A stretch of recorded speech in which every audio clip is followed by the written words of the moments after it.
We're at the Gilcrease Museum, and we're looking at a painting by Walter Ufer called Hunger, painted in 1919. This painting by Ufer is his attempt to process some of the emotions that were running through both his community and throughout many places in the world around the era of the First World War and the influenza pandemic of 1918. We see three figures kneeling before a crucifix, and to the side of that crucifix is a statue of the Virgin Mary. They are turned away from us, and they're in a shallow space. It feels claustrophobic. It's a deliberately asymmetrical composition which makes it feel unsettling. They're forming into this triangle, pointing your eye up toward the crucifix.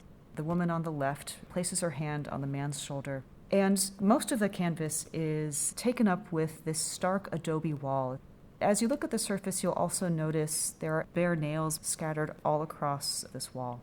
Down in the lower left corner, a tiny mouse is crouched here. And the mouse is standing on this colorful carpet that's draped over a shallow table.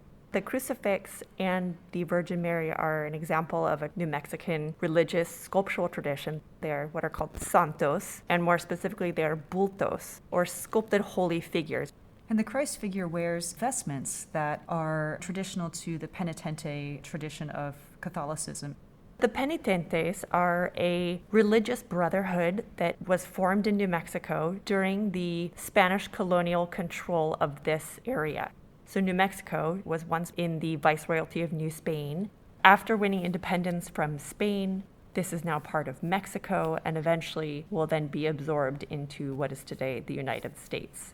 And the penitentes are associated with Catholicism, but often the church did not agree with their practices, and they do get censored.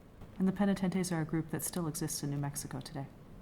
The title of the painting is simply Hunger, and the artist is referencing more a spiritual or emotional hunger rather than physical hunger, although the little mouse in the corner does perhaps hint at a physical sense of hunger as well. As you mentioned, the woman has her hand on the man's shoulder, and he has his hands clasped together up against his forehead, his head leaning down just below the crucifix, as if he is asking for help. There's a distinct sense of grief pervading these figures, but while there's a sense of grief, there's also a sense of company and comfort of one another.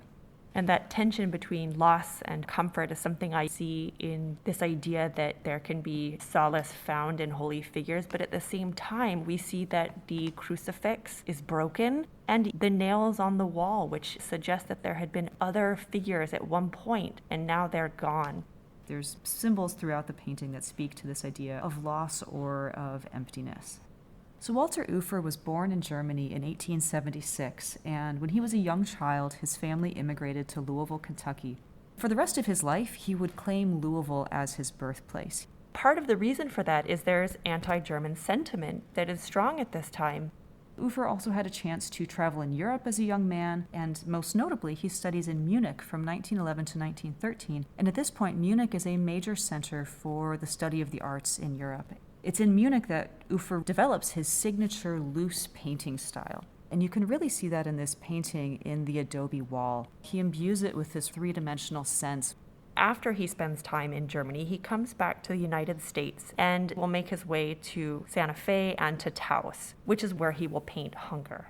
And when he travels to Taos, a town in the mountains of northern New Mexico, he meets 6 of the founders of what would become the Taos Society of Artists. And this is a group of painters who lived and worked in Taos, New Mexico. They were drawn by the blend of cultures that exist in Taos, the Hispanic cultures, the Native American Puebloan cultures, and the Anglo travelers coming through.